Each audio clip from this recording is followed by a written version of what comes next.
Salam sepak bola, teman-teman netizen atau warganet yang saya hormati semuanya. Welcome back ke konten terbaru dari channel YouTube Triple B. Dan di konten terbaru hari ini saya ingin memberikan preview dari pertandingan di English Premier League antara Manchester United versus Leeds United yang akan dimainkan hari Kamis dini hari mulai pukul 3 waktu Indonesia Barat. Seperti yang kita pahami teman-teman bahwa performa dari Manchester United musim ini beda total. Maka itu untuk sementara mereka berada di peringkat nomor 3 dan juga punya peluang yang besar untuk menyelesaikan musim ini dengan tetap berada di top 4 zone supaya mereka bisa kembali bermain di Liga Champions musim depan. Sedangkan bagi Leeds United musim ini sama seperti musim lalu karena mereka juga tengah berjuang agar tidak degradasi ke divisi Championship. Dan yang lebih parah lagi kondisinya bagi Leeds United jelang pertandingan mereka lawan Manchester United di Old Trafford, manajemen mereka memecat pelatih mereka Jesse Marsch yang menurut saya nih sebetulnya mengubah style of play dari Leeds United menjadi lebih kompetitif. Memang Leeds masih berada di zona papan bawah, tapi secara permainan dengan Jesse Marsch, sebetulnya permainan dari Leeds United bagus juga sih teman-teman. Cuma memang masalahnya para pemain mereka di lini pertahanan sering membuat kesalahan. Dan jika pemain di lini pertahanan itu sering membuat kesalahan, ya sulit juga ya menyalahkan pelatih, apalagi jika kesalahan itu sering terulang. Contohnya seperti sebelumnya di Manchester United kan, ketika Harry Maguire sering bermain. Nah kali ini ketika Harry Maguire tidak banyak diberikan kesempatan untuk bermain, nah kita sudah bisa melihat pertahanan dari Manchester United yang lebih solid lagi. Dan beritanya yang saya baca bahwa untuk pertandingan lawan Manchester United, Leeds akan dilatih oleh pelatih sementara mereka yang merupakan asisten pelatih dari Jesse Marsch. Nah bisa juga artinya permainan dari Leeds United berubah nih nanti teman-teman. Ya walaupun dia adalah asisten pelatih dari Jesse Marsch, tapi kan tentu dia punya konsep yang berbeda dari pelatih kepala. Memang ini bukan pertandingan London Derby atau juga Manchester Derby, tapi ini adalah pertandingan Rose Derby. Karena Manchester United dengan Leeds United itu adalah rival sebenarnya. Jadi kemungkinan besar tensi di pertandingan ini akan tinggi. Maka itu sangat penting bagi para pemain Manchester United untuk bermain dengan disiplin. Karena kemungkinan juga nih Leeds United akan bermain sangat amat agresif dan juga bermain pragmatis untuk bisa mencegah Manchester United meraih kemenangan. Karena jika Leeds berani bermain terbuka, nah itu bisa backfire atau menjadi bumerang bagi mereka. Karena kita tahu Manchester United adalah tim yang efektif membangun fast break atau juga counter attack. But the problem is, ada cukup banyak pemain dari Manchester United yang akan absen di pertandingan ini teman-teman. Artinya para pemain dari Manchester United harus tampil dengan disiplin yang tinggi seperti yang mereka tunjukkan ketika mereka bermain dengan 10 pemain lawan Crystal Palace di 20 menit terakhir pertandingan tersebut. Karena di pertandingan tersebut ketika Manchester United bermain dengan 10 pemain, saya bisa melihat bahwa para pemain Manchester United fight habis-habisan dan mereka disiplin banget di lini pertahanan. Maka itu para pemain Palace gak bisa menciptakan banyak peluang dan hanya bisa mencetak 1 gol. Seandainya Manchester United masih dilatih oleh Ralf Rangnick atau juga oleh Gunnar Solskjaer dan juga masih memberikan kesempatan kepada Harry Maguire untuk bermain, bukan tidak mungkin Palace itu bisa mendapatkan 1 poin dari Old Trafford dengan kondisi Manchester United itu bermain dengan 10 pemain jelang pertandingan berakhir. Apalagi tanpa salah satu pemain terbaik mereka, Casemiro, yang kita tahu perannya tidak tergantikan. Jadi ya memang musim ini bersama Erik ten Hag tampaklah disiplin dari para pemain Manchester United luar biasa. Maka itu jumlah kesalahan mereka sudah jauh berkurang dibandingkan musim lalu.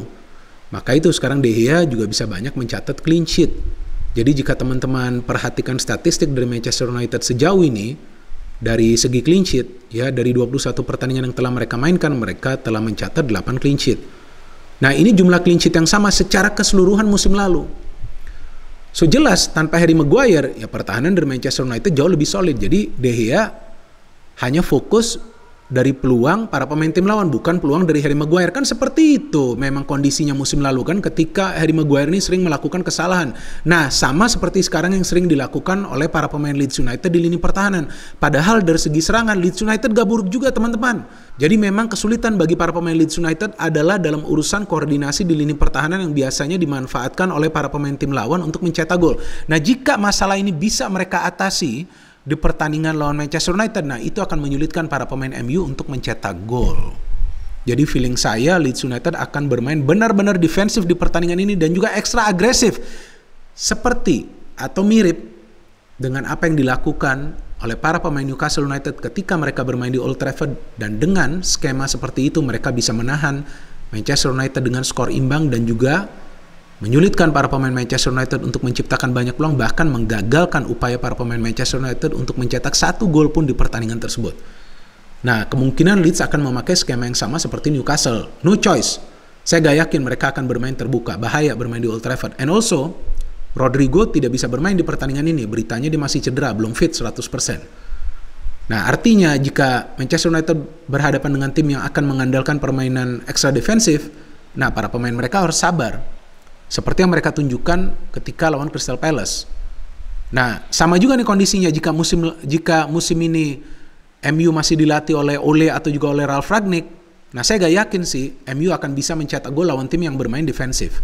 Tapi sekarang dengan Erik ten Hag, sistemnya nih beda nih teman-teman. Jadi sistemnya meminta para pemain Manchester United bermain dengan sabar, passing dulu itu bola, bentuk dulu momentum, cari dulu irama permainan, baru menyerang membuka pertahanan tim lawan. Jadi memberikan passing, bergerak, memberikan passing, bergerak. Jadi passing itu perlu dilakukan minimal antara 3 pemain. Ya, ketika dalam proses membangun serangan dari lini pertahanan. Sehingga itu yang menyulitkan para pemain dari tim lawan untuk membaca arah serangan dari para pemain Manchester United karena passingnya banyak, pergerakannya juga masif. Kecuali jika Manchester United bangun counter attack, betul kan? Nah, jika bangun counter attack, ya mungkin 1-2 kali passing mereka akan bisa membuka pertahanan dari tim lawan. Kenapa? Karena sebetulnya Manchester United punya pemain-pemain yang juga bisa mengandalkan kecepatan, teman-teman. Nah, artinya dalam kondisi seperti ini sekarang Manchester United saat ada beberapa pemain mereka tidak bisa bermain, ya mereka harus berhati-hati, harus lebih bersabar lagi. Apalagi teman-teman seperti yang kita ketahui bahwa Casemiro gak bisa bermain, Eriksen gak bisa bermain, McTominay gak bisa bermain, Van de Beek gak bisa bermain. Jadi MU akan kekurangan pemain di lini tengah. Nah, jika kekurangan pemain di lini tengah, artinya para pemain MU harus bisa membentuk triangle passing setiap kali mereka menyerang. Jadi jumlah passingnya itu harus lebih banyak.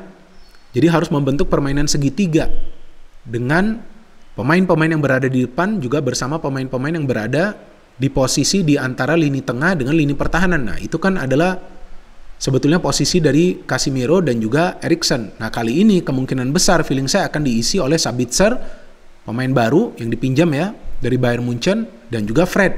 Mau tidak mau nih sudah gak ada pilihan lagi kecuali Erik ten Hag ingin memainkan Lindelof di sana. Tapi kalau memainkan Lindelof, nah dia tidak akan punya pemain kreatif lainnya selain Bruno Fernandes karena Lindelof kan lebih defensif. Memang Lindelof bisa bermain di posisi defensive midfielder, bisa bermain di back kanan, bisa juga bermain di back tengah, tapi feeling saya Sabitzer dan juga Fred yang akan bermain di tengah. Kuncinya bagi Leeds United adalah pertama-tama mereka harus membatasi pergerakan dari para pemain MU yang melakukan pergerakan tanpa bola. Karena jika teman-teman perhatikan jumlah gol dari Manchester United itu lebih sering mereka ciptakan dari dalam kotak penalti ketika ada pemain mereka yang tidak terkawal. Nah, artinya para pemain Leeds harus mewaspadai pergerakan dari para pemain MU tanpa bola dan juga melakukan high press kepada siapapun pemain MU yang menguasai bola untuk mencegah suplai bola ke lini depan. Sedangkan bagi Manchester United, seperti yang tadi saya katakan, sabar. Jadi bentuk dulu irama permainan seperti lawan Palace. Perlahan-lahan menyerang, tapi ketika sudah masuk ke ruang pertahanan tim lawan harus cepat mengambil keputusan untuk memberikan passing dan juga tentunya shooting ke arah gawang tim lawan. Nah, mungkin juga nanti di pertandingan ini para pemain MU akan lebih banyak shooting dari luar kotak penalti. Dan memang betul faktanya MU dalam 13 pertandingan terakhir di Old Trafford di semua kompetisi selalu meraih kemenangan. Ya, jadi tentu mereka akan coba untuk mempertahankan tren tersebut. Tapi sekarang lawan Leeds yang akan berjuang habis-habisan, ya tentu mereka harus bermain jauh lebih baik lagi teman-teman daripada di pertandingan-pertandingan sebelumnya. Apalagi sekarang jadwal sudah padat. Kan mereka bermain di midweek nih. Tim lainnya seperti Arsenal dan juga City kan nggak bermain di midweek. Dan juga ini pertandingan yang perlu dimenangkan Manchester United. Karena jika mereka menang, poin mereka akan sama dengan City. Dan juga selisih poin mereka dengan Arsenal itu akan berkurang, akan menjadi 5 poin. Dan itu tentu akan memberikan peluang lebih besar bagi mereka untuk tetap bertahan di top 4 zone. Apalagi Newcastle nanti lihat sajalah. Pasti akan menurun performanya. Dan bisa juga nanti Tottenham Hotspur yang mulai naik ya performanya. Kan anything can happen. Kalau Chelsea dan Liverpool kan sudah gak masuk hitungan lagi untuk sementara ini ya. Mereka sudah berada di zona papan tengah. Tampaknya mereka sudah senang di sana lah. Jadi era musim ini ya memang adalah eranya Manchester United, Arsenal, dan belum tentu City juga. Apalagi City kan tuh kemungkinan akan kena sanksi. Jika City kena sanksi, ya udah. Jadi persaingan nanti hanya akan terjadi antara Arsenal dan juga Manchester United. Kalau feeling saya teman-teman, Manchester United akan meraih kemenangan di pertandingan dini hari nanti, tapi mereka harus bisa mencetak gol lebih cepat untuk bisa terus mempres para pemain Leeds United dan juga menekan mereka secara psikologis, karena kita tahu ketika MU itu sudah mengambil keunggulan di Old Trafford dan juga menyelesaikan babak pertama dengan meraih keunggulan, maka mereka tidak pernah kalah di pertandingan tersebut. Dan kita tahu bahwa Manchester United mengincar 3 poin, jadi sangat penting bagi mereka untuk mencetak gol secara cepat, dan juga para pemain mereka yang berada di second line, di midfield, harus bisa terlibat lebih aktif lagi untuk menyusun serangan dan juga menciptakan lebih banyak peluang lagi lawan Leeds United yang kemungkinan besar akan bermain ekstra defensif dan juga agresif. No hate, no politics, only football. Salam sepak bola.